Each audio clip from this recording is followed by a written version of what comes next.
Longest title ever written for a talk. I thought it was clever and funny, but it's just long. I'm Jonny Uttley. I'm the CEO of Teal, and my colleague Hayley is doing the second part of the talk. She's an assistant principal in our trust, working across all of our schools. Before I talk, so what we're talking about is the notion of quality improvement and how we've developed that as a concept right across the trust for all of our strategic developments, and then how we've taken that notion, that concept, and applied it to performance development, what used to be performance management, performance development, and that cycle for staff. In order for it to make any sense, it's lovely to see lots of familiar faces. There's some people in the room I've done lots of work with, so apologies that you know everything about our trust. But there's a couple of bits I just need to talk to you about what we do and how we operate that are really pertinent to it. Otherwise, it kind of makes very little sense. Well, it may not make any sense anyway, but there's more chance of making sense if I just tell you a little bit about the trust. So at the moment we're 4 primaries and 4 secondaries. We're based in East Yorkshire, which is kind of the hidden gem of Yorkshire. It's a bit that nobody knows about. Just on the edge of Hull, which is a place that people do know about, but often have a very a misled view. It's an absolutely fantastic city. So we're a growing trust. We have a skit, which is doing really well. We train about 60 trainees a year. We are an associate research school until the summer, and then we won't be anymore. And we serve around about 6,500 students. I used to have the Ofsted gradings on there, don't anymore, because we stopped doing Ofsted banners a long time ago. We've removed all of the stuff, which now makes you think that all of our schools are inadequate. But that whole thing about chasing banners and comparisons we're not particularly interested in. But we're happy with how our schools are doing. Our core purpose, this is really important. We did a load of work on this about 4 years ago, and asked the question. So if you do that, you want to do that bit, you know, the science in it, start with why thing. If you want to do an exercise around what your why is, here's the question to ask. The question is, why do you get up on a cold February morning when you feel really poorly to drag yourself into school when there are easier ways of earning a living? Okay, so that's the question. And when we re-ask the question in our trust, got loads of great answers about that you would expect, good answers about great outcomes for young people, life chances, opportunities, inspiring young people, all of that, okay? And in the past, I've stopped to that point and gone, brilliant, we've got it. No, keep going. Have you ever asked the question, why do we want young people to do well? Have we ever asked the question, why do we want them to have great opportunities? Why do we want to open their eyes up to things that they would never have imagined? And you've got to keep going. And when you get the answer to that, then you stop and then you've got your purpose. So our purpose is we are here to make great schools and happier, stronger communities so that people have better lives. 2 most important words in it are better lives. All right, that's the business that we're in. We're in the business, we have given over our professional lives to making other people's lives better. It's a statement of public service because we are public servants. And if you take the word schools out and put hospitals in, you've pretty much got what the NHS do, haven't you? Because they're public servants too. So, and also, interestingly, we don't say young people. We don't say young people for 2 reasons. One is because young people are people. I know, my daughter's 17, and before about 10 o'clock in the morning, she is so far from being a person. She's some kind of monstrous, growling animal. But young people are people. But too often, we contend, schools have used doing the right thing for young people as an excuse for treating adults very badly. And that is at the heart of why we have a recruitment retention problem in this country. So we contend that you can do amazing things for young people and at the same time treat adults well and think about them as well. So that's our core purpose. And this is our trust improvement strategy.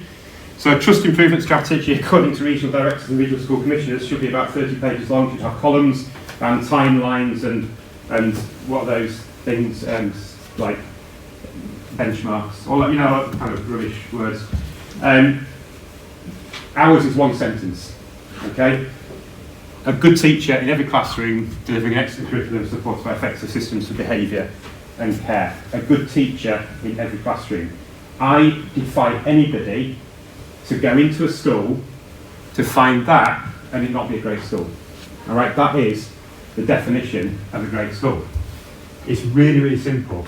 We all know that actually doing it is incredibly hard, but what we're actually aiming to do is quite simple. So everything that we do in our trust is geared towards that. A good teacher in every classroom. And why a good teacher in every classroom? You all know this, I'm sure. Because of all of the interventions that exist in schools, in the system, and I think about the hours and hours and hours, running into probably days and weeks and months as a senior leader, where I sat through meetings, SLT meetings, where we have talked about all sorts of stuff. Okay, we've had conversations about, you know, should kids sit in rows or groups? Should we use textbooks or worksheets? Should we use knowledge organisers? Sorry, I tend to go off track when I talk, but knowledge organisers, that amuses me. I became fascinated by what's a knowledge organiser, and then somebody showed me, and I was like, oh, it's like a book of stuff. Okay, great. Then with flipped learning, I got really excited. A colleague who's Richard McDonald, when he was an NQT, full of bright ideas. I'm going to do some flipped learning because I was his mentor. I was like, I've heard about this on Twitter. Can I come and watch? So I went and watched. And at the end, I was like, so the flipped learning is getting kids to read some stuff before they come to the lesson. And he was like, yeah. I was like, okay. We used to call that getting kids to read stuff before they come to the lesson. But anyway, so sat through all of these kind of meetings, and I have wasted so much time in those conversations if it was taking me away from a conversation about how do we get a good teacher in the classroom. Because that is the core of it all. All right, of all of the interventions, including, or particularly for disadvantaged young people, the best thing we can do is a good teacher in every classroom. Okay, it's as simple as that. Our definition of a disadvantaged young person in our trust is just the kids who need us the most. Because disadvantaged children need the school more than non-disadvantaged. It doesn't necessarily, you might not free school meals, but they might be disadvantaged in lots of other ways. And then, finally, before I get on to the point about quality improvement, this is important as well, just in terms of how we operate, and listening to the keynote this morning, it's brilliant to hear, you said, we could do 2 hours on all of the things that we've got rid of. We can too. It's been great fun over the last 4 years, having a long period of abandonment. We had 2 terms where there were no new initiatives, we just got rid of stuff. And we did it with post-it notes and Room 101, and basically just had a series of meetings, put anything on the table that you think doesn't make a difference to young people, that takes time. All right, and we'll go away with every single one of them, and we'll come back. And if we genuinely think there's a golden thread there to outcomes for young people, we'll talk about that, and we'll probably retain it. But if we can't find it, it goes. And when you do that, you end up getting rid of all of that. 3-target performance management, total nonsense. Performance-related pay doesn't work in schools. Endless data collection, book scrutiny by non-specialists. I used to have magic powers as a head. I used to go into year 11 Spanish lessons, and I used to look at the books, didn't understand a single word I was looking at. Are there any language teachers in the room? It's such a shame. Because when I do this, and you say to language teachers, answer me honestly, when the head walks in, do you go into the target language just so that you don't know what's going on? So I'd be in these lessons, and I'd have no idea really what was going on, but at the end of it, I'd have the gall to sit down with the graduate in Spanish and then say things like, I felt that progress slowed a little bit at this point, or there's maybe a lack of challenge at this point in the book. And if on a magic day, I'd then go into a year 13 chemistry lesson and do the same. So much stuff that we do in schools is just nonsense. And everybody knows it's nonsense. And if we know it's nonsense, just get rid of it. Graded monitoring evaluation, one-off lesson observations, mock stats, all of that, just don't do it. Okay? So that's kind of what we are. But what we do is, and it was on the slide this morning, we just say, be more Dylan. All right? Every single person, this is not about saying to people, it's all right to do a bad job, you can be lazy, all right? It's just, get rid of all of that stuff and create the space and get every single person in the organisation to make that professional commitment. All we ask is that every single person, including head teachers, including me, makes the professional commitment, what can I do to get better at my job? Not because we're not good enough, but because we can all get better. And it's about creating that culture where people want to do that and are willing to do that. And the mechanism for doing that is what Hayley's going to talk about in a second. And then the final bit, in terms of a trust, the way that we ask our schools to work together is through a series of kind of frameworks and charters. They're all on our website if any interest to you. But basically what we did, so the teaching charter, which is one that Hayley will mention in a bit more detail later on, co-constructed with colleagues across the schools, what does great teaching look like in our schools, and then that becomes the framework around which we build our professional development. So that put in the wrong hands could turn into a really nasty, toxic, scoring. You could score everything 1 to 4, couldn't you, on each element of the thing. It's not what it's about. It's about a framework for professional development at personal level, individual level, at subject level, and across the schools. Right, let's get on to quality improvement. So we have always had, kind of robust systems for what used to be called monitoring and evaluation, and then we made it quality assurance, and it underpinned a lot of the success of what we did. But what we've explicitly tried to do in the last couple of years is move beyond that and get to a position where every single member of staff feels confident in a culture where they can contribute to improvement. So improvement is not my job as CEO, it's not the head's job, it's not the SLT's job, it's everybody's job. Every single person has a responsibility to improve in a continuous cycle. And the inspirations, this is where the random references to Toyota and Boeing come from. The inspiration, some of it comes from outside education. Now I know it's sometimes dangerous when we start to look for examples outside education, because we all know what happens, don't we? Do you remember when Sky cycling team was like the be all and end all, runs marginal gains, wasn't it? Be like Sky, it's amazing, they just do marginal gains. And then we found out that there was some dodgy drugs bags going on over here, so we stopped talking about them. And then it was the Saracens way, wasn't it? Saracens, and I remember doing a session, it's Saracens got this amazing culture. They do. And they also take people off the books. So it's always dangerous, isn't it, when you look outside of education and then find out that actually the thing that you're looking to is not so great. So probably better to go to a dead person, because they can't do any damage. So Edwards Deming was an American industrialist at the end of the kind of Second World War, post-Second World War. His ideas underpinned the Japanese economic miracle, the longest period of sustained economic growth that pretty much any country has ever seen.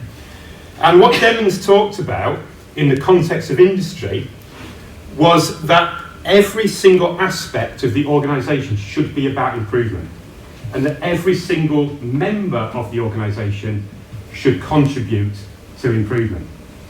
And he also talks a little bit like Vivian Robinson does, and I'll come on to her in a moment, that a lot of change that we see appears to be improvement is actually illusionary. All right, so not mistaking the notion of change and improvement, which is something that Vivian talks about, which I'll come on to in a minute. And your job as a leader, whether it's in industry or whether it's in a school, is to find barriers to improvement and remove them. So we talk all the time to our leaders, their job is to find barriers and remove them. You can only do that by talking to people who are doing the job and listening to them.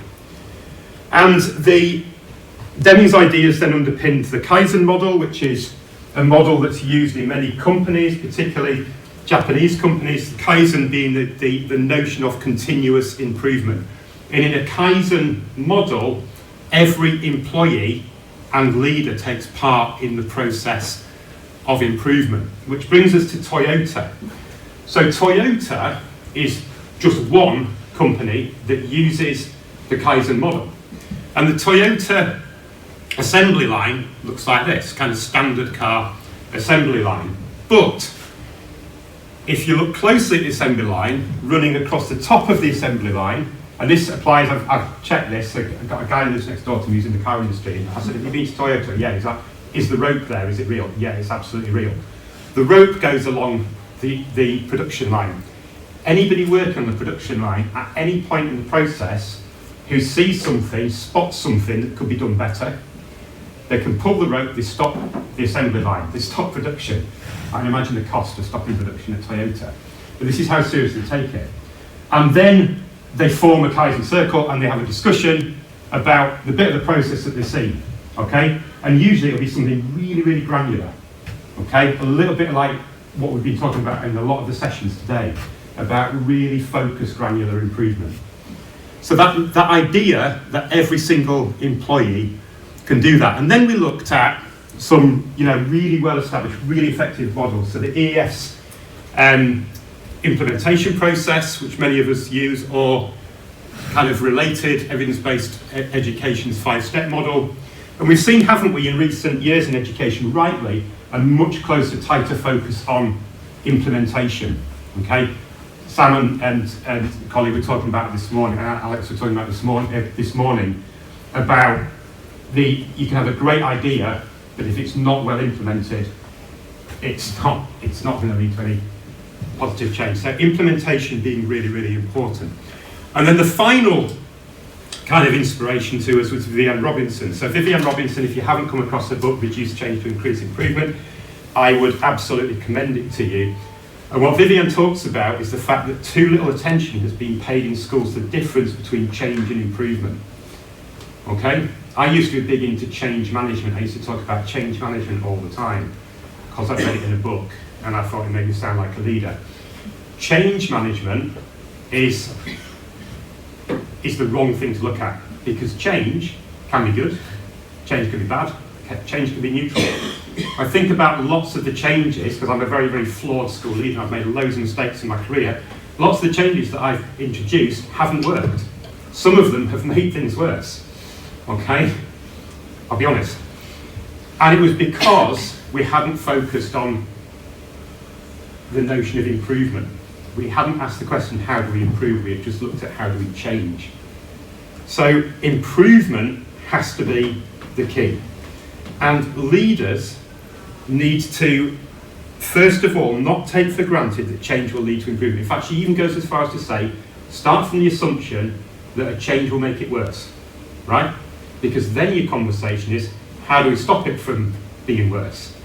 And then how do we make it better? And the other thing, and this is again crucial to the culture that we're trying to create, is that leaders have to invite rather than shut down differing views. And that's a really hard thing to do sometimes as a leader, isn't it? Particularly if you are in charge of the pastoral system. Because the worst thing professionally, like loads of people are really comfortable with the idea, I need to work on my pedagogy and there's this concept and can you come and help me? That seems a positive, isn't it? But if you go on struggling with behaviour, you just get a bit scared that everything's going to go, that means you're rubbish. And similarly, if you ever want to trigger your head teacher just for fun, go up to them and say, behaviour's been a bit bouncy, hasn't it, the last 3 days, or the last couple of weeks, and then just wander off and get a coffee. Because then what the head hears, I mean, you've got to be brave, because obviously right after that, what they hear, they don't hear behaviour's been a bit bouncy, what they hear is, you're failing, you're rubbish, you're letting us down. So leaders can sometimes become quite precious about hearing difficult messages, but if we don't hear the difficult messages, and we don't invite the difficult messages, then we can't improve. But we have to create a culture where people feel comfortable doing that. And then the final one is the Boeing 737. Any nervous flyers in the room before I start scaring people? That's good. Okay, so this story ends, it involves 2 plane crashes, but it ends well, I promise. So Boeing was this really, really successful company, right? And it had a reputation for safety. The reason it was such a successful airline company, airline producer, was because people knew that Boeing was safe. There was a phrase in America, if it ain't Boeing, we ain't going, right? So it had this proper reputation for safety. And the reason it had this reputation, this great record, was because they were all about quality. And in the 90s, so this was what the employees said, so we had a culture of mutual trust, we're in this together, quality and engineering product that would make us all proud. It had a real family feel. Okay, but Boeing management knew that safety came first. We could say, hey, it's not safe, it's not ready to fly, and we're not going. So that kind of Kaizen model of, anyone can stop the production, that was the focus. And then it merged in the 1990s with Lockheed. And the whole culture of the organisation changed. It ceased to be about quality and it became about profit. So if you apply that to schools, stopping thinking about quality and just focusing on results. Because if you just focus on results, you take the shortcuts, don't you? And unbelievably, Boeing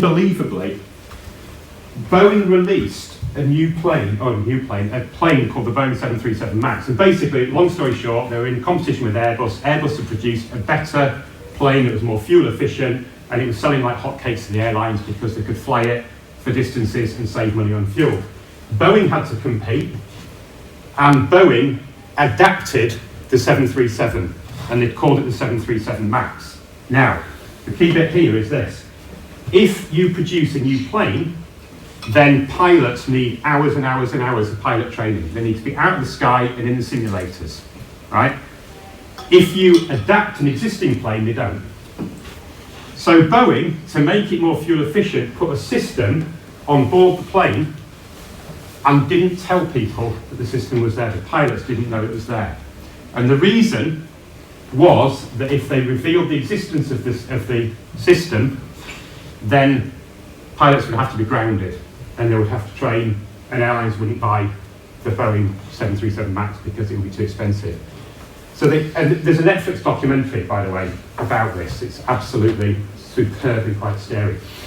And what happened in two instances, one in Indonesia and one on Ethiopian Airlines, is a plane took off, technical issue developed, the system that the pilots didn't know was there kicked in, they didn't know what to do, the plane went down, and two really significant plane crashes killing hundreds of people. And Boeing tried to blame the pilots. When it all came out, it was one of the biggest corporate scandals in American history. And it all came about because the culture of the company had shifted and they were no longer about quality. If you raise your hand now, they'd attack the messenger and ignore the message. We used to have we have one quality person for the whole building on a shift. We used to have 15. Anybody that reported a problem at the plant was either fired, moved, or let go. Okay, don't name names, get in your head now. Do you know any schools or trusts that are like that? Along the bottom, we all do. So, we developed a framework for quality improvement in the trust, and these are our principles. Incremental change, all employees involved, focus on improvement, not blame, and removal of barriers.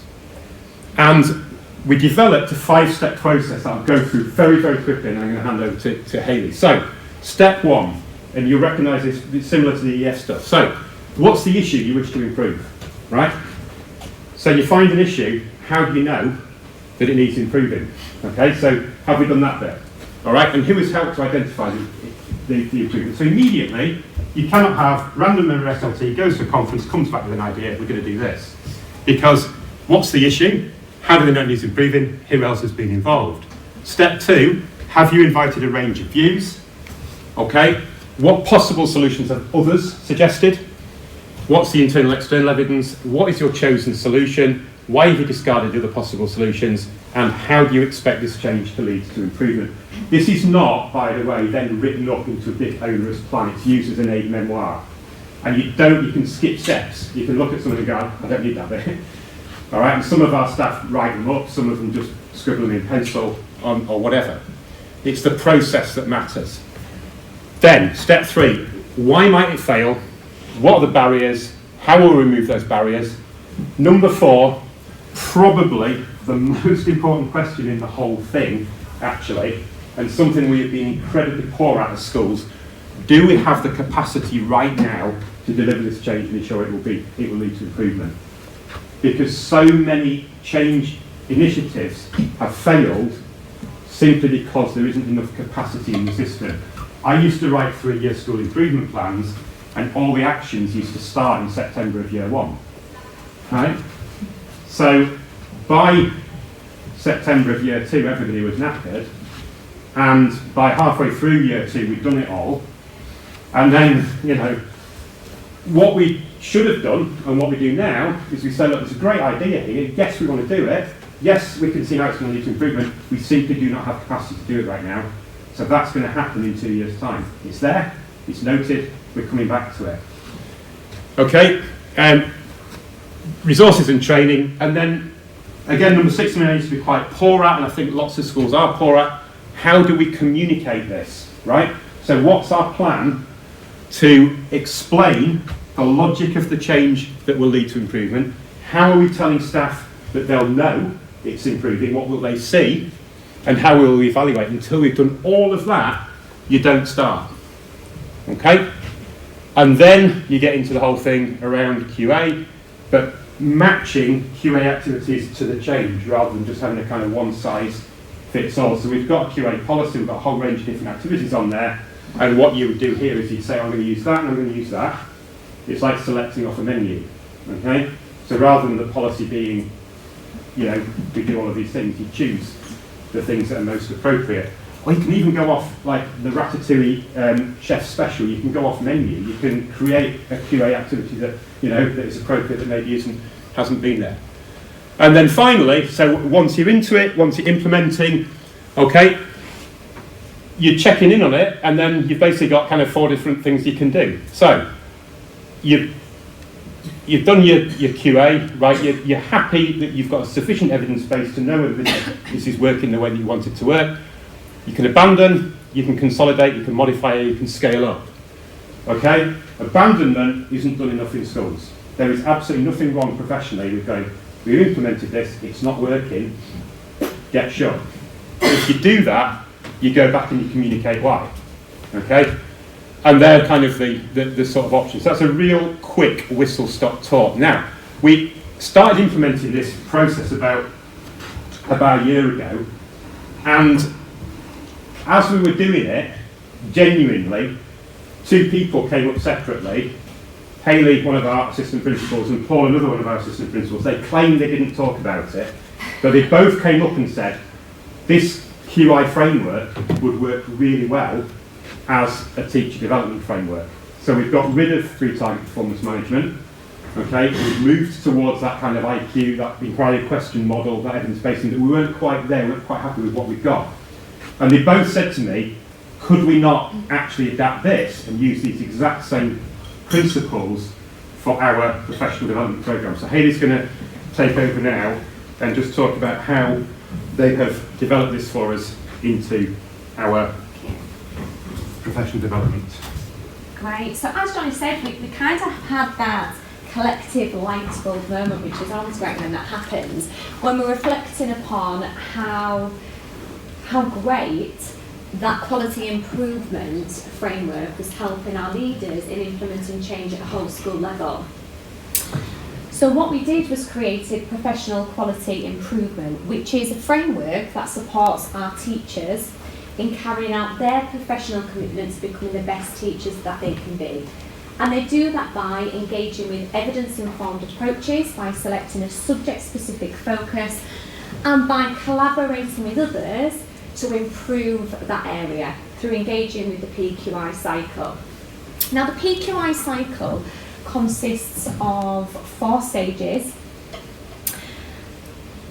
And in stage 1, this is where our teachers select their area that they would like to improve by revisiting our teaching charter and selecting a strand from our instruction section.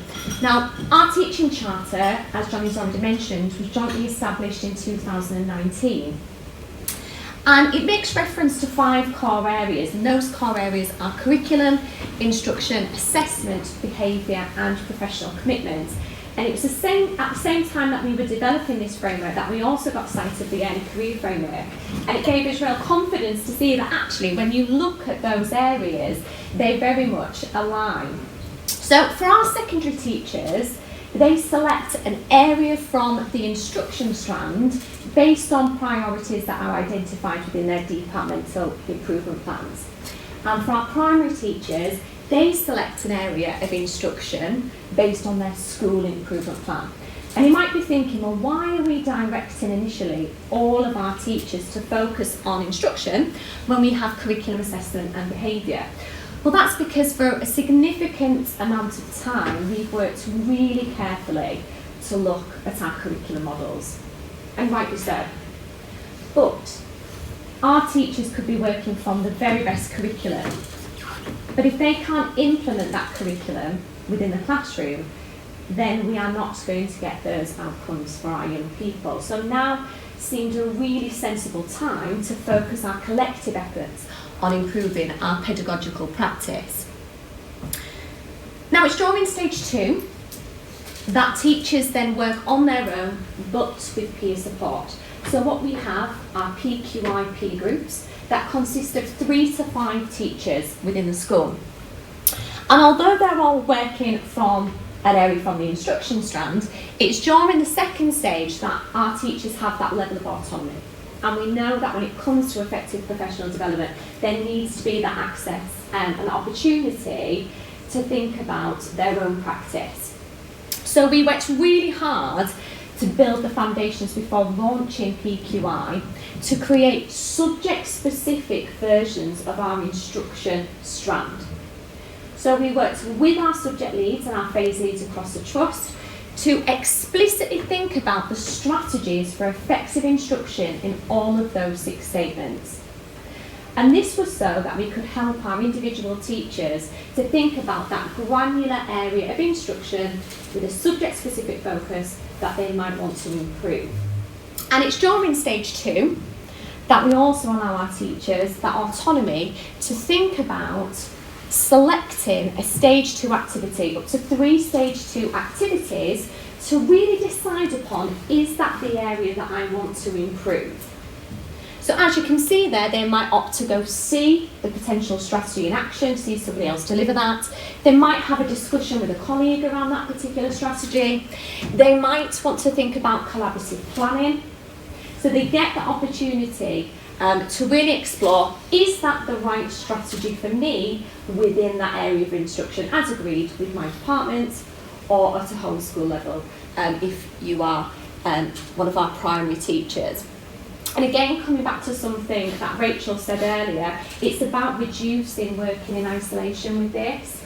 So working with that PQI group allows them to really think carefully about engaging with the evidence and about sharing those ideas with each other. Now we know that schools can be really complex environments, and one of the biggest barriers that we have to authentically engaging in professional development is time. And I know that we've mentioned that in quite a few of the sessions today. So in stage 3, we protect the time because we also know at the same time that the best way to plug that knowing doing gap is to engage in the concept of deliberate practice. And quite often what we don't get the time to do is go away and really practice embedding that particular strategy. So whilst deliberately practicing that strategy for a period of time, thinking about how they might make adaptations to that, we have invested significant time in delivering peer strategy study. Now that's not to be confused with lesson study. It is our bespoke version taking on board all of the great concepts of coaching so that our teachers have the opportunity to develop their self-efficacy when it comes to trying something new. It provides an opportunity for them to go into each other's classrooms to see that specific strategy in action, citing the evidence and the discussions that they have during stage 2, which is something that's really difficult for us to do in the chaos of a busy classroom when we're on our own. And then we protect the time, and we have made again a significant commitment to protecting that time so that our teachers can then offer each other non-judgmental perceptions on what they've seen, but only linked to that specific strategy. They're not in there and in that classroom to observe anything else but that strategy that they've discussed along the way with a member of their PQI group. And that will really help to drive the reflective process, but in a really least intrusive and supportive manner. And then stage 4 is all about that personal reflection. So our teachers work independently to really reflect on whether they will continue to use that strategy moving forward, or whether they would like to make further adaptations to that strategy, or maybe do they abandon the use of it as it not had the impact that they wanted it to. And if I just go back to stage 3, when we were thinking very carefully about our PQI process and that cycle, we drew upon the effective professional development recommendations. So there's 14 recommendations. We think of those as our building blocks of effective professional development. And if you're aware of those, you've got your building knowledge, motivating staff, developing techniques, and embedding practice. Our stage 1 and 2 is very much about the opportunity to think and engage with that prior knowledge, to build our knowledge collaboratively, and to think about motivating each other to make a change. And then stage 3 and stage 4 is all about the opportunity to develop our teaching techniques collaboratively and to look at ways that we can effectively embed that practice.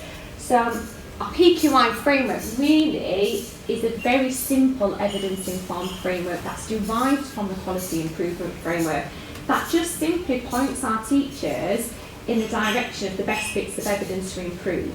And it's very much about, I would say, an approach that's based on inquiry, on equity, and about that commitment to really help each other to improve. Again, really bringing forward that idea that every single one of us across our trust schools has the opportunity to be part of improving our schools.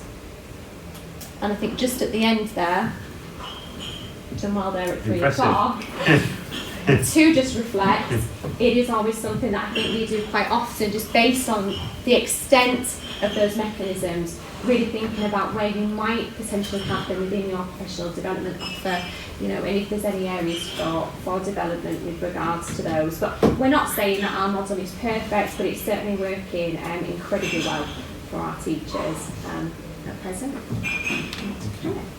You probably noticed I have a reputation in my trust for talking over the time that I'm meant to. On our trust annual conference, they used to give me an hour for keynote, and then coffee would start 15 minutes after the hour of the keynote. And after 2 years, I said, "What is this 15-minute gap here?" And they're like, "That's your buffer." So once I realised I got a buffer, I now speak for an hour and a half. And so apologies for taking your. I would never want to go after me if I was putting people's time. But I hope that's been of some use. We did want to kind of try to set the cultural context. I think without that, it doesn't necessarily make that much sense. All of the stuff that we tend to do because we steal from people from other schools and trusts all the time, and we hear great things and see great things. So in the spirit of that, we try to put everything that we do on our website. So if there's anything there, particularly around the charters, it's all on there. There's a trust handbook. It's quite hard to find because it's a bit clunky, our website, I've realised. But if you find it, the charters are in there. But if there's anything that we've talked about that you're interested in hearing more about, please do get in contact with either of us. One of the great things that we love is just the opportunity to talk to other colleagues across the country. So thank you very much for coming and chatting to us, listening to us today. If there's anything you want to ask, we're around for a bit. And just very nice to meet you all today. Thank you.